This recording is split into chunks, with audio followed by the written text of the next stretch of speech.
Praise the lord. July 4వ తేదీ 2024. ఈరోజు దేవుడు బలపరచు వాక్యము. అనేక విషయములలో మనమందరము తప్పిపోవచ్చున్నాము. యాకోబు రాసిన పత్రిక 3వ అధ్యాయం 2వ వచనము. ప్రేమైనటువంటి దేవుని బిడ్డలారా, ఈ ఉదయకాల సమయంలో మనం ఏ విషయాల్లో మనం తప్పిపోతున్నామో ఒకసారి మనం జ్ఞాపకం చేసుకుంటే, ఉదయకాలం లేచి దేవుని ప్రార్థించే విషయంలో మనం తప్పిపోవచ్చున్నాం. దేవుని వాక్యాన్ని చదివే విషయంలో మనం తప్పిపోవచ్చున్నాం. దేవుని ఆరాధించేటువంటి విషయంలో మనం తప్పిపోవచ్చున్నాం. అలాంటి జీవిత అనుభవంలో నువ్వు కూడా ఉన్నట్లయితే ఇకనైనా మారు మనసు పొంది ఆయన ప్రార్థించేటువంటి విషయంలో కానీ, ఆయన వాక్యాన్ని చదివేటువంటి విషయంలో కానీ మనం ఎప్పుడూ తప్పిపోకుండా ఆయన యందు భయభక్తులు కలిగి జీవించేటువంటి వారంగా ఉండాలని దేవుడు ఆశపడుతున్నాడు.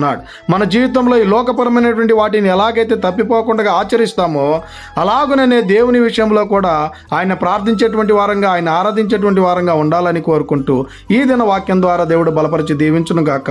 ఆమేన్.